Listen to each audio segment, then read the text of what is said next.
And so he'd come by, he'd get the shots, he'd leave. Sometimes he'd have a note with the director over the phone. This is a note I got from the director from Jimmy when I'm receiving some cash.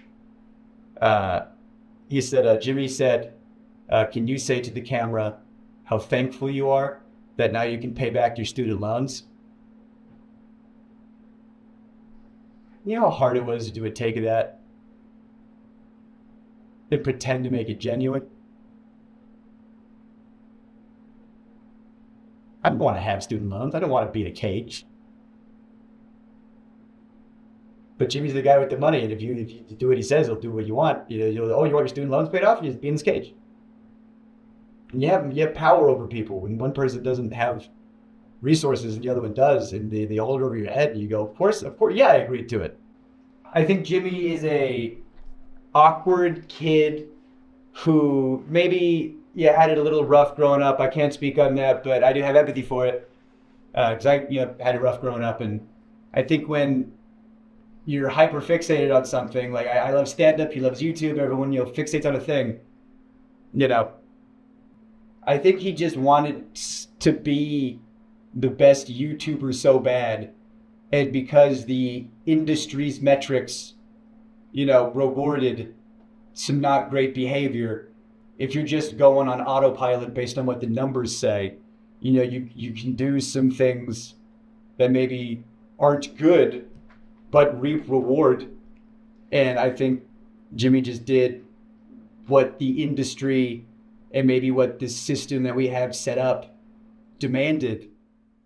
And he didn't care who got hurt. So I wasn't actually sure if I was going to make another video on the most recent MrBeast saga, because I thought I'd covered it all pretty well.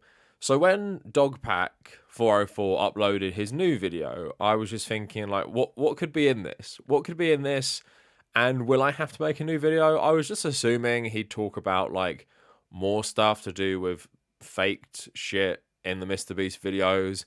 I wasn't really prepared for what was going to be in this, because even as someone who's hated MrBeast for longer than most, this really shocked me, this video, and just how this guy, Jake Weddle, was treated by MrBeast and his company is just so insane. And I don't really say this lightly, but I genuinely think that if YouTube had any semblance of morals, it should ban MrBeast's channel. And why I say that, and what you're going to see today if you haven't been following this, the stuff MrBeast did to this one guy in one video, I'm just thinking of all the terrible shit he's done in other videos, and this guy, in my opinion, he has to be breaking some sort of laws doing this to someone, because the stuff they put this Jake guy through feels so illegal, and it is illegal in many contexts to, deprive people of sleep, but it just shows how MrBeast just has no empathy and he doesn't care for people at all. Now, some people accused me in my last MrBeast video where I just outlined how this dude seriously isn't normal because of his obsession with being a YouTuber, maybe his childhood, maybe his upbringing. People were saying I was maybe a bit too sympathetic, and I wasn't trying to be sympathetic. I was trying to paint a picture of why this guy is just so terrible, what has made him this way in his childhood and his background. And even I'm starting to think maybe I went a bit too in depth, because this guy just seems like a terrible person, really doesn't care who he treads on to make his name for himself. And it's just so funny now thinking about all the arguments about, oh, he's such a good guy because he does charity work and shit like that, and people thinking that means he actually cares about people. When he treats this one employee who bravely came forward, he treats him like this. It's honestly just such a nightmare. And it's so funny that MrBeast spent all that money making that Squid Game video when he's literally the exact type of person that Squid Game is criticizing. He's literally a rich guy making people destroy themselves for a chance at winning money that he will give them. It's just so dystopian. And like I said, YouTube should ban this guy. And I've seen YouTube promote MrBeast loads of times in their little series they do with various branches of the social media team. This is just not the stuff they should be either showing to kids, and it's the stuff that should be investigated by someone. I'm not totally familiar with US employment law, and especially if you're not signed up to some sort of union, or what a lawyer would say about these specific allegations, but I'd be really interested because I just can't believe that a lot of what Mr. Beast does is illegal, and I'd be interested to see what Dogpack puts out in the future, because I've always been skeptical of things like this guy's taxes, and most of all, I've always spoke about workers' rights and worker exploitation and the exploitation of poverty. That was literally what my first video was about with Mr. Beast, which I'm going to reference a little bit in this video because I've been saying the same shit since then. And I had a bit of fun with the other videos because it was like a more vindicating moment, but this shit is just so disturbing. It's hard to even take any pleasure in covering it, but I think it's important because people have to see through the facade. Like, it can't only be left-wing people who hate the rich, who see behind this exploitation of poverty and treating people like garbage to participate in a game show for like their amusement and also their enrichment. We need to be better as people online who consume this slop and be skeptical of rich people always. So I just want to share for you something that came out in the Dogpack video. It was basically in the Mr. Beast employee handbook, and it's just absolutely insane. And I'm going to end the video by reading you a recent email by Mr. Beast to his team in the wake of all these allegations. So Dogpack shared this on his video, and part of the guide for dealing with just average people in the world if you want them to collab with Mr. Beast, under the slogan of "No does not mean no." When dealing with people outside Mr. Beast Productions, never take a no at face value. If we need a store to buy everything inside of, and you can call the local Dollar Tree, and the person that answers says, "No, you can't film here," that literally doesn't mean shit. Talk to other employees and see if there are any fans or if they have any kids that are fans. Try talking to their boss's boss. Have me DM them on Twitter and try their social media team. If after all avenues are exhausted, you are left for no, that doesn't mean don't try the other Dollar Tree stores, because the manager of those could be a huge fan and willing to bend the rules. Basically, what I'm trying to convey is what we call pushing through no. Don't just stop because one person told you no. Stop when all conceivable options are exhausted. This is one of many tools that, when combined, dramatically improve your probability of success when producing here.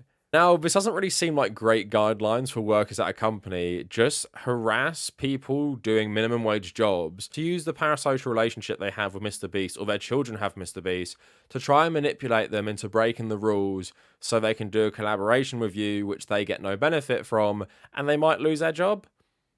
Does that seem like a great place to work and a place that is ethical? I just say that to frame this video. So yeah, Dogpack's new video is an interview with a dude called Jake Weddle. Now, Jake has featured in multiple Mr. Beast videos, including one I've criticized in the past, where they just like run around a maximum security prison thinking it's the most funny thing ever. And on that note, just before we get into him talking about his solitary confinement video, which sounded like a great idea, Mr. Beast actually described spending 2 nights in prison, basically like mental warfare. This is a real prison, and me and the boys are gonna try to survive the next 50 hours locked up here. Get in here, Chad's against the wall. There against the wall. I'm just gonna do what he says. Just so we're clear, we are going to be treated exactly like inmates, okay? We're gonna be eating real prison food. We're gonna have to mop and clean the prison and all around subjected to the mental warfare that is being a prisoner. I hope you guys are ready. First thoughts on my brand new bed? It's very uncomfortable. These sheets oddly feel like, hey, get your foot off my bed. I would like to discuss the toilets. What are your thoughts on them? I'm not gonna lie, mine has like a yellow tint to it. That's what I was about to ask. Now that we've established the toilets are disgusting, let's all taste test the fountain. Ugh. Ugh, there was something in it. Look at all that stuff. I'm just not gonna drink water. I'll just die. I feel like the objective of prison is to make you feel like an animal. Everybody line up outside your cell. Every time I finally fall asleep, I get woken up. I'm so sick of this place. Bro, in prison they strip everything away from you, so even something as simple as hot water for a few minutes literally changes the course of your whole day. I feel like the objective of prison is to make you feel like an animal. Make you feel like an animal. Make you feel like an animal. So Mr. Beast himself has gone through what it's like to be in a prison, and I made a whole video about this actually, talking about how it's just super insensitive, especially in America. And through the video, it's an acknowledgement that America just treats prisoners terribly, right? But he still thinks it's a great place to make a lighthearted video. And I think that was actually before this other video he made where he had a guy do a challenge of like spending 30 days in solitary confinement, but the one you saw was actually the second go at it. Jake did the first go at it.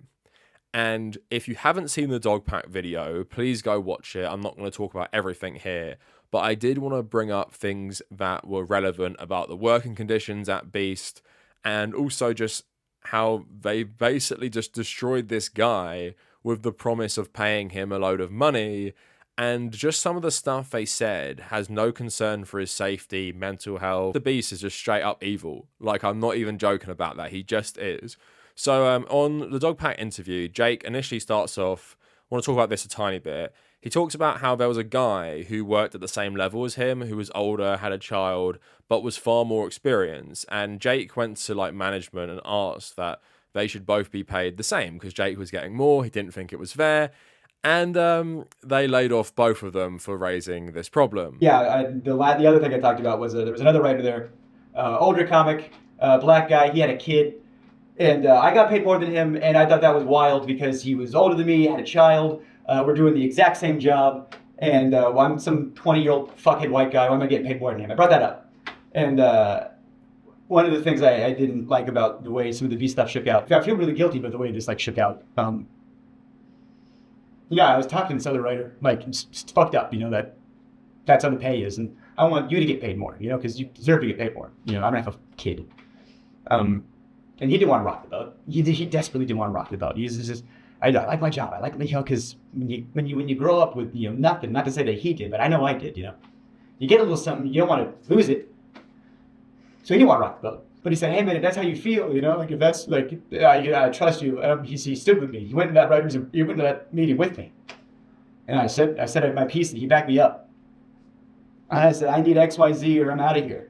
And they said, bet. And they gave me a severance check the next day. And they gave him a severance check the next day. And if I knew he was going to lose his job too, I wouldn't have done it. Me, I was over the moon. I was like, you're going to give me a check and I get to leave? I really regret that. But, you know, me and him, we're really still tight. We're still good friends. Now, obviously, Mr. Beast production sounds like a really shitty place to work. So that story is like pretty terrible. Don't rock the boat or you'll get fired, basically. And most of these people, like I said, they're not union workers or anything. And we all know employment law is terrible in America. So yeah, firing people for basically fucking anything is very, very common. But basically, Jake also outlined how he was meant to be like the fourth member of the main cast of Mr. Beast with like Ava Tyson, I think another guy called Chandler. But he basically kept getting edited out. But then they suggested that he should do the solitary confinement challenge because you would get $10,000 for every day spent in the solitary confinement challenge. Now, Jake in the interview says like he knew this was like a bad idea, like in terms of socially very insensitive because of what like solitary confinement represents. Just like this horrible, horrible dehumanizing punishment that has been used in prison systems throughout the world. But also he talks about, which I spoke about in other videos, he grew up poor, $300,000 that will change your life and you can do what you want to do in life with that. They were like, it's only going to be bad for you to last like 5 days tops when you have like nothing left. You're the first, it's going to be like a breeze for most of it. And by the end of it, after 30 days, you're going to get $300,000 because it's $10,000 a day. And I don't know, man. I grew up poor in North Carolina. I said, excuse me? I'll dance for you if you put that kind of money in my face, sure. They were like, you're going to be locked in this room, and we got to make sure you're on all the time. We're going to have cameras on you all the time, and you're perfect for this because you never shut the fuck up. On paper, I was like, okay, I can do this, and I was. They always cut me out of the videos. They always, and I was, editors have told me that it's because you have too much of a personality. And so with this video, I thought, this is perfect. It's a video they can't cut me out of. I'm the guy. And so I thought, well, if I have to do this, if I have to do solitary confinement in order to do the things I want to do, then I will do that. And I spoke about this so much with Mr. Beast content, the poverty exploitation. So Jake was saying the reason he wanted to do this pretty dehumanizing challenge is because the money on offer was just too good. $300,000 for doing this pretty brutal challenge, maybe that's worth it to someone, right? And in other videos, we've seen about him fixing eyesight as well. And Dogpack actually talked about that in another video. But regardless of what the context was, people in that position are not going to refuse eye surgery they've been waiting for. So they probably will feature in your video, which you're exploiting their situation to both make you look better and make money. And MrBeast originally did this with his like first viral video about giving a homeless guy 10K in that game show that I always bring up with that guy called Mark. Mark obviously won the $1 million, and they showed his like relative poverty that he lived in and stuff like that.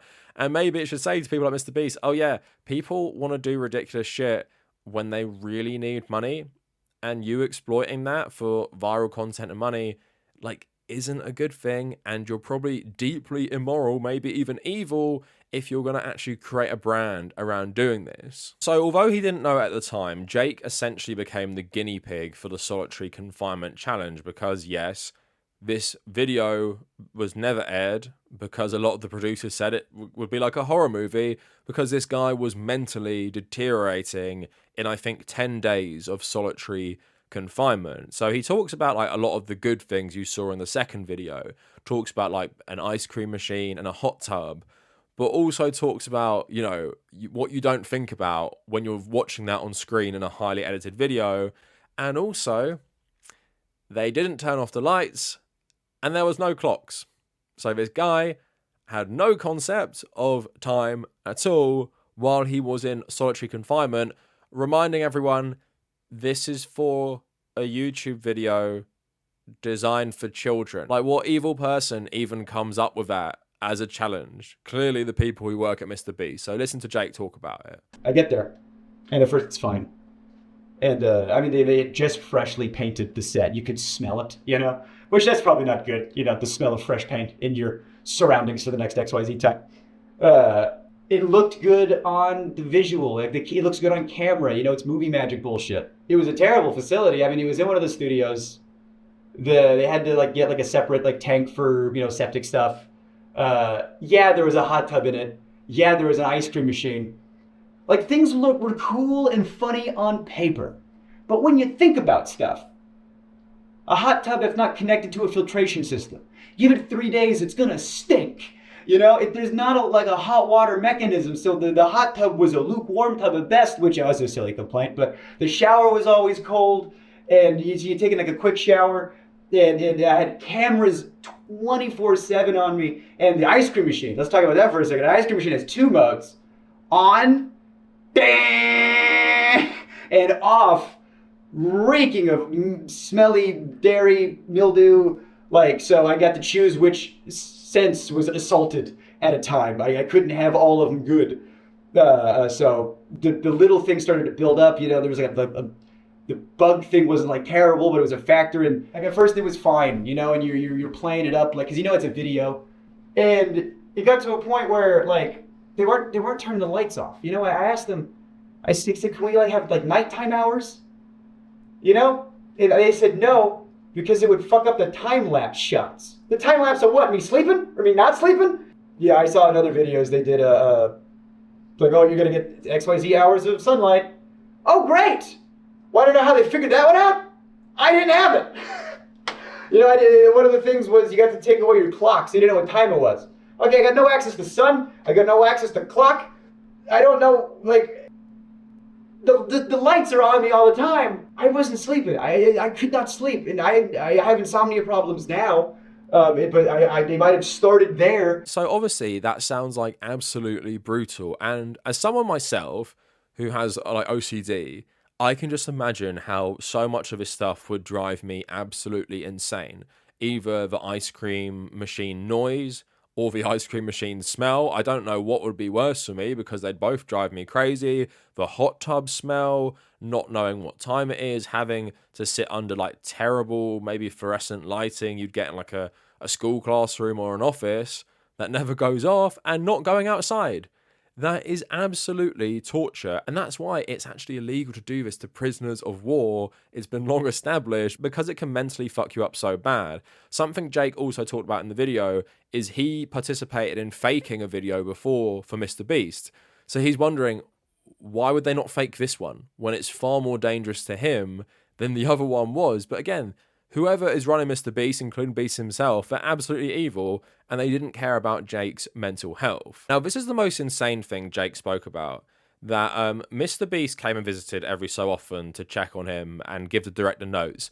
He actually told the director to get Jake to say when he got awarded a briefcase for $10,000 after completing like a full day of the challenge, that he's grateful now he can pay off his student loans. You know, and then Jimmy would come in like every other day for like an hour, you know, to check in on me because he's doing other stuff. You know, I'm just the guy in the cage over here. He'll come back to me in a minute.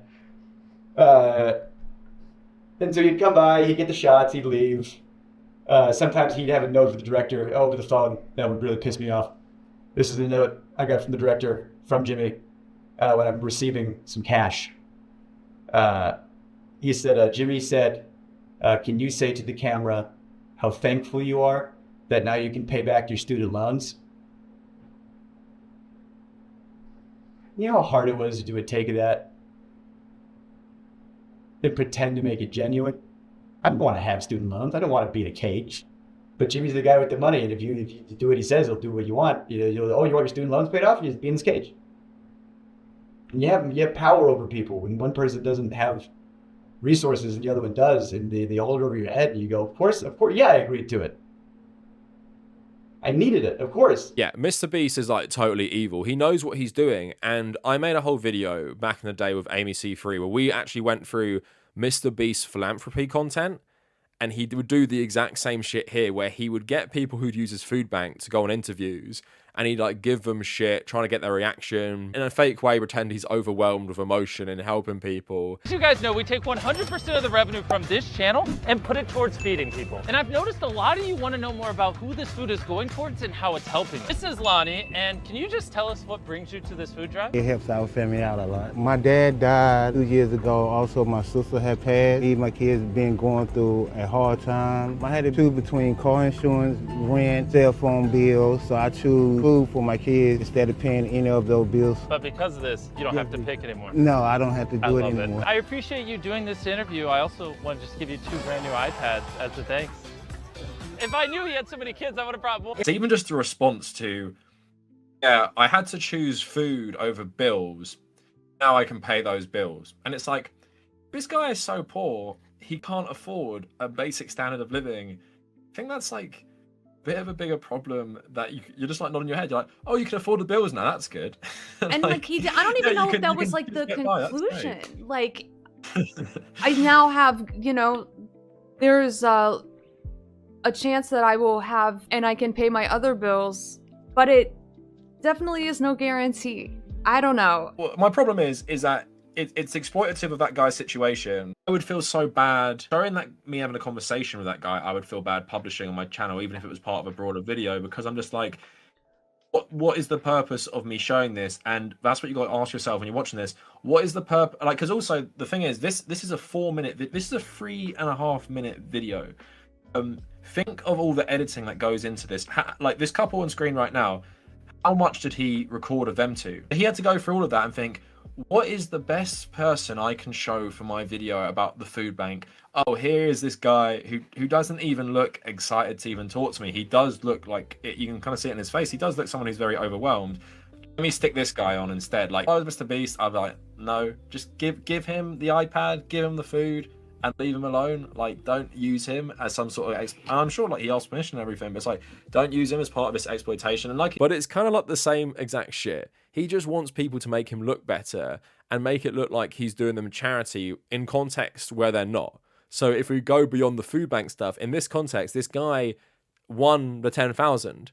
So why has he got to say he's grateful because he can pay off the student loans? Because you want to make out to people that you're just benevolent and you're just giving away money to help people because you're such a nice guy.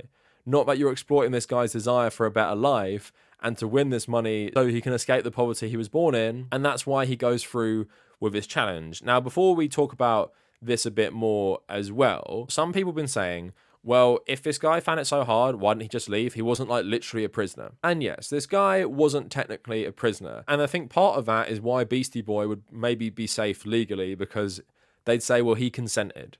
He signed this contract to do this. I still don't know the legality of putting someone in solitary confinement, regardless of the context. But anyway, let's say he consented and he stuck with it for 10 days and that was all him. But that just removes all context. It removes all context of this guy growing up in poverty. It removes all context of like the peer pressure. It removes all context of this guy thinking he should go through with it because he wants to make it and stuff. And yeah, pay off his student loans. So we have to remember all of that context. Yeah, to some people, they'd walk out on the first day. And I get that. But you're not in this guy's shoes. You might be relatively comfortable. And although maybe it would sound nice on paper, when you experience the reality, you're not staying in somewhere like that for 10 days or up to 30 days, which was the whole challenge. You have to have empathy because game shows like this always exploit people's poverty and exploit people's drive to make themselves have a better life. And that's what Jake was doing in this video. So that's why I'm more sympathetic to it. The world is not so simple. You can say, well, he should have just got up and left or whatever, because he thought these people were his friends. He wanted to make a career in the Mr. Beast ecosystem, and he thought this would be his starring role, and that's why he stuck at it so long. Now, this is the most insane part of the challenge and shows you how just, you know, evil Mr. Beast is. So he says he came in, I don't know what day of solitary confinement this was, and as part of his new challenge, he told Jake he had to run 22 kilometers on a treadmill. Jake says in the interview, like he's not a runner. And anyone who is a runner will tell you that is absolutely insane. And it's also really, really dangerous to try and make this guy who wants to win this money run 22K. And so the thing that made me want to, I got to get out. I can't do another day in a year. Jimmy comes in and I'm asleep. I don't know what time it is. I don't know, it's like 2 or 3 or whatever. He's like, why is he sleeping? I don't know, because I can't sleep. And he comes in, he wakes me up. And he goes, ask me why I have 2 briefcases. And I'm like, why do you have 2 briefcases? And he goes, oh, because this one's for today, you know, and this one's for the challenge. And I go, what's the challenge today? He goes, you're gonna run a marathon. You're gonna do the 22.6K, whatever it is. And you're gonna do it on that treadmill over there. The first challenge I did was a Rubik's Cube, and I'm dyslexic. I'm dumb. I don't know how to do a Rubik's Cube. So your first challenge, Rubik's Cube. I was like, oh, I don't want to do it. I was on camera. I don't want to do it. He goes, just do it for the thing. Like, kid, you know? Like, there was an element of, oh, Jake will do what we want because he's in-house. People who run marathons train forever, and it's still hard. Again, writer. Do I look like I run? I don't run, you know? Let alone a marathon, let alone that training for it. Did you try to say no? Like, did you have a choice, or? Based on the Rubik's Cube thing and based on all the other stuff, like, there was so much pressure to just do it, just do the thing, you know? You know? And if I refuse, it's just, well, that's the whole video. I guess the budget's, you know, so much money up in flames because Jake said he wouldn't want to do the thing. And so I wanted to be a good sport and I wanted to get the boost and I wanted the cash. And so I started running at 12. I was able to take some breaks and I asked him, how long do I have? He goes, until I get back. And I'm running until 3 a.m. When I got off the treadmill, oh, the blisters I had on my feet were like, you wouldn't believe, just all over, just these big red. I couldn't walk. My muscles were like just the lactic acid. I got off the treadmill and then the people that came in to like ice my feet, you know, make sure I was good. Then that's when I was like, I'm done. I can't. I'm done. I'm out. So all my adult life, I've been a pretty keen runner. I've done like 10K races. I used to regularly run 10K like 4 times a week. Pretty good times back when I was in university. Because my knees got so messed up from all that running, I've scaled it back and maybe I'll do a 5K here and there. As someone who's ran a lot since I was 18, if you told me I had to do 22K tomorrow, I would probably really struggle with that. And mentally, I'd be really worried about injuring myself. Even when I was in my prime of running like decently fast 10Ks, when I was like 21, 22, if you told me I had to do that, I'd still be worried about injuring myself because I'm like, oh, that's double what I normally do. And I'm worried about my feet, I'm worried about my knees, I'm worried maybe about other parts of my body. And the thought of running 22K now is pretty daunting to me. Maybe I could like power through it slowly or something like that. But I'm someone who has run a lot and I know my limits and I know how to be relatively safe when running that, even if I'm going for that insane distance. If you don't run and you're trying to run 22K for this insane challenge in solitary confinement, that is so dangerous. And what I'm thinking about, luckily it didn't happen to him, he could have easily fallen off the treadmill and really injured himself. Because this guy, I think he completed it or something, but he tried to complete it at least, And lucky for him, he didn't fall off. But what did happen is because his body wasn't used to running, he got insane blisters so bad he couldn't walk for a long time afterwards because the blisters were so terrible. And he actually gave Dogpack text evidence of this because he spoke to multiple people about it, and he went to the doctor after he left the solitary confinement challenge. So Jake only did 10 days, a third of the challenge, so he only got $100,000. And yeah, as a lot of people say, when people on game shows win stuff, he actually paid 40% on tax. So he actually went through 10 days of the lights not being switched off, not being able to go outside, not being able to see the time, having all these terrible like smells around him and everything. 10 days, he only actually got like $60,000. And you got to ask yourselves, would you spend 10 days in solitary confinement with the lights on all the time and all this other shit for $60,000? And I think a lot of people's answers would change on if they would do 30 days for 300,000 or 10 days for 60,000. It's a whole world of difference, and you can have like lasting mental problems. He says he still struggles to sleep today because of this. And the stuff about making him run, it just shows people like Mr. Beast, they have no concern for anyone but themselves. Because Mr. Beast has been emulating his idol Elon, just crushing people to get to the top. He did give his opinion about Beast throughout the video. He went on to say that he just doesn't give a shit about people, Mr. Beast. He only cares about being the best YouTuber. One day becoming president. I don't think that's happening anymore, Mr. Beast, considering all the other stuff that's coming out.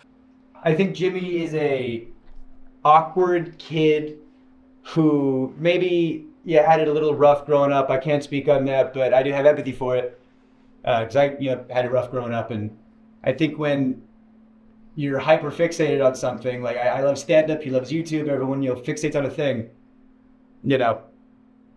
I think he just wanted to be the best YouTuber so bad, and because the industry's metrics, rewarded some not great behavior, if you're just going on autopilot based on what the numbers say, you can do some things that maybe aren't good, but reap reward. And I think Jimmy just did what the industry and maybe what the system that we have set up demanded. And he didn't care who got hurt.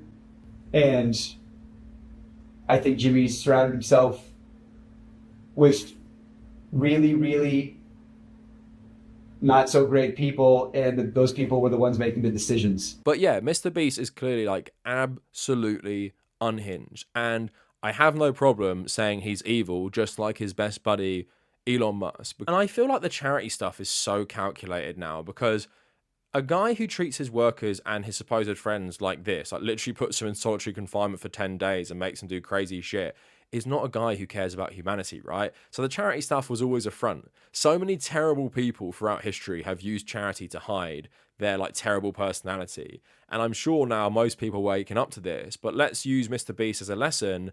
Be skeptical in future. You don't have to be embarrassed if you bought into the cult of Mr. Beast, but please, especially if you're younger or maybe you're a teenager watching this, you just have to be skeptical of power and wealth. And also people who go from being like broke teenagers to like millionaire CEOs overnight, yeah, they're probably not going to have good morals, and they're probably not going to know how to treat workers properly. Now, speaking about all of this, I read you that little handbook from Jimmy earlier. They actually put out an email recently about what they're going to do. And it's weird, right? I wrote this tweet the other day, and let's see how right I was as the Muad'Dib of Mr. Beast. So I tweeted this on the 1st of August. Since I'm the Muad'Dib when it comes to matters Mr. Beast, what will happen next is he's going to come out in the next few weeks and say he's reforming his company so stuff like this doesn't happen again. He's going to appoint new people at the top, and he'll instead just focus on being the face of the company and starring in videos and not so much with running the company. Maybe they'll bring in more third-party people to review the company to make it more legit, probably talk about changing the culture and speak about how it got out of control. He'll announce he's donating a massive sum to some sort of charity, maybe involving dealing with abuse or something similar. Then he'll be offline for a month and come back with a new video like nothing has happened, or he'll stay silent until the Amazon show. Bizarrely, he actually has released a new video during all of this. He'll ignore the scam stuff and fake lotteries and just move on, and I think for most people on the internet, they will move on and things go back to some sort of normalcy for his channel. I don't think the last part was right, but I wasn't really prepared for the rest of the dog pack video. Here's an email that was leaked, and I think intentionally leaked, and it was from Mr. Beast, and it says, do not distribute at the top, and I definitely think he wrote this knowing it would get out, but think about what I predicted and listen to this. So it's from Mr. Beast himself. Dear Team Beast, I wanted to update all of you on the recent concerns that have been raised online and in the press. As I mentioned in my tweet a couple of weeks ago, we've hired Quinn Emanuel, a top-tier law firm, to do a full investigation of the Ava Tyson allegations. We also asked them to expand the scope to include a full assessment of our internal culture and to investigate allegations of inappropriate behavior by people in the company. While the process is not complete, I have enough information at this point that I'm announcing several changes today. As your leader, I take responsibility and I am committed to continue to improve and evolve my leadership style. While I've been mostly focused on creating content, launching Feastables, building our community, and leading our philanthropic efforts, I recognize that I also need to create a culture that makes all of our employees feel safe and allows them to do their best work. Therefore, along with Jeff Hausenbold, our new president and COO, we will be hiring a new Chief Human Resources Officer, Chief Financial Officer, and General Counsel, along with other roles to add capacity and competencies to foster a better internal culture as we continue to grow. To start off, we will be instituting hiring a new Chief Human Resources Officer. We will be bringing in a seasoned leader to help us build a more inclusive environment and a world-class HR team. Mandatory training. We are implementing training sessions on safety, harassment, LGBTQ, diversity, sensitivity training, and workplace conduct for all employees. Listening sessions. Jeff will be holding listening sessions across the company to hear directly from employees about their experience and ideas for improvement. Anonymous reporting. We're establishing anonymous reporting mechanisms to ensure everyone feels safe coming forward. External review, we have engaged an independent firm to conduct a thorough review of our policies and practices and implement changes. In summary, I am fully committed to seeing the investigative process through and acting on the recommendations. We will circle back and share our leanings and necessary changes. Thank you for your continued teamwork and dedication to our mission. If you have any questions or concerns, don't hesitate to reach out to me directly, Jimmy. I think Mr. Beast is going to suffer any consequences from this himself, right? Because is this report going to say, oh yeah, Mr. Beast, like you treated your employees like shit, you might have violated like labor law, you might have violated like multiple other laws and stuff? I really doubt it. It's basically going to sanitize his image. It's going to say, yeah, there were some bad apples, there was a bad culture, but we're fixing it. As I predicted, he's going to basically hire a bunch of new people and say, yeah, we've changed now. We're not like this YouTuber startup. We're a legit company and I made mistakes and now we're all better. And he's going to try and play it off like this. But this recent dog pack video and how it ended, I don't actually see a comeback from Mr. Beast in kind of like popular celebrity for maybe people online, YouTubers, adults, because the only people who won't give a shit about this are Mr. Beast fans who are kids. And I know that's a lot of people, but at the same time, Mr. Beast still relies on collaborating with other content creators, with having a great reputation, which he just doesn't have anymore. And yeah, Mr. Beast is evil, and all this other shit that he's going to do to try and sanitize his image, reform his image, it's not going to hide the fact that he's treated people like Jake Weddle and loads of others who've come out, treated them like absolute garbage, and he does it all for his own image and he does it all for his own profit like a good capitalist, and does it all because he has an insane ego. Like, he legit thinks he was going to be president one day by just doing things that are good, as he said in that tweet. Absolutely unhinged. So we'll see what Dogpack puts out in the future. This is my coverage of this Jake Weddle stuff. Let me know what you guys think in the comments, and if you made it this far, thank you for watching.